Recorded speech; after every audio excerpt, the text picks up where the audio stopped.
বেগম জিয়ার যখন বিয়ে হয় তখন তার বয়স মাত্র ১৫ বছর। বিয়ের পরপরই তার প্রাতিষ্ঠানিক শিক্ষা থমকে যায়।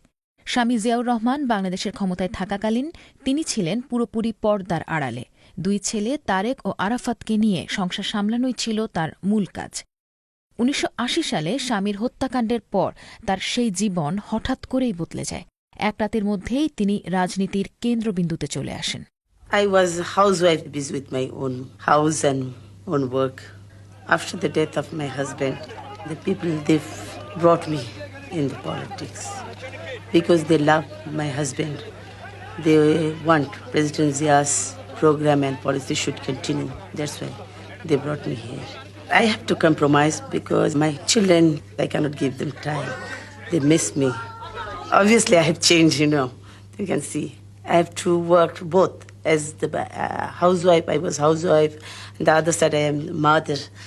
And other side, I have to work for the country, for the people, as the leader of the party. So I have to work both sides, and I manage it. শুরুতে বেগম জিয়া ছিলেন লাজুক ও অন্তর্মুখী প্রকৃতির একজন মানুষ। নিজের স্বল্প শিক্ষা ও রাজনৈতিক অভিজ্ঞতা সম্পর্কে তিনি সচেতন ছিলেন। তবে সময়ের সঙ্গে সঙ্গে তিনি একজন দক্ষ রাজনীতিক হয়ে ওঠেন। যদিও অর্থনীতি বা পররাষ্ট্রনীতির মতো খুঁটিনাটি বিষয়ে কথা বলতে তিনি খুব একটা স্বাচ্ছন্দ্য বোধ করেন না। অনেকের মতে সামরিক শাসনের বিরুদ্ধে আপোষহীন লড়াইয়ের কারণেই বেগম জিয়া নির্বাচনে জয়ী হন। তার ব্যক্তিত্ব তাকে বাড়তি সুবিধা দিয়েছে। অনেক নারী ভোটার তুলনামূলকভাবে বেশি আক্রমণাত্মক শেখ হাসিনার চাইতে বেগম জিয়াকেই বেশি পছন্দ করেন। This election, unprecedented number of women came to vote. They left their kitchens, they left their housework, and they came to vote. And the reason was that Begum Zia was a role model for them. A housewife turned into a politician.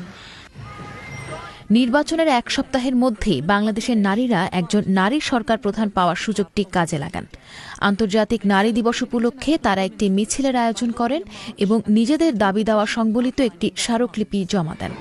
From a woman's point of view, the problems are we deprive of a lot of things like education and etc., especially in the villages, and the fact that we're not given the fair rights that we deserve. That's why we're here today and just presenting our demands. We all feel that Begum Khalida Zia, being a woman, might take into consideration our demands. Not that they're necessarily on her agenda, but she just might listen to us. Begum Zia অনেক ভোটারকে স্পষ্টভাবেই প্রভাবিত করতে পেরেছেন। তবে তার সরকারের কোনো পূর্ব অভিজ্ঞতা নেই। বিরোধী দলে থাকার সময়ে দেশ যে বড় বড় সমস্যার মুখে ছিল সেগুলো মোকাবেলার ক্ষেত্রে বেগম জিয়ার স্পষ্ট কোনো নীতি থাকার প্রমাণও পাওয়া যায়নি। তবুও তখন এক ধরনের প্রত্যাশা ছিল। I think what is important is now not so much the inherent and built-in capability of the political leader herself. If she can get around her a set of good people, people who are committed to development in this country, people who have nothing to do with corruption, I think that she, given the fact that she has now a popular mandate, I think she is well poised.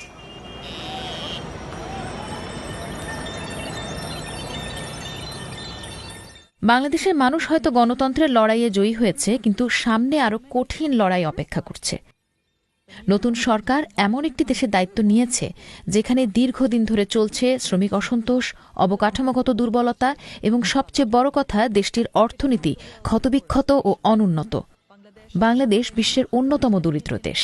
বাংলাদেশের জনসংখ্যা প্রায় 11 কোটি এবং মাথাপিছু আয় মাত্র $170। 80 দশকের বেশিরভাগ সময় জুড়ে বাণিজ্যের অবনতি, বিদেশি সহায়তা কমে যাওয়া এবং এরপর দেশের ইতিহাসের ভয়াবহ দুটি বন্যা অর্থনীতিকে আরও দুর্বল করে তুলেছে।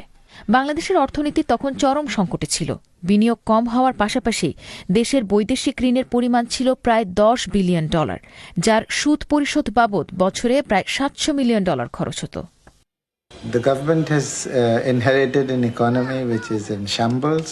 The level of economic activity in all sectors have slowed down enormously, and the government really faces an uphill challenge. They have to do something very quickly to get back the economy on track.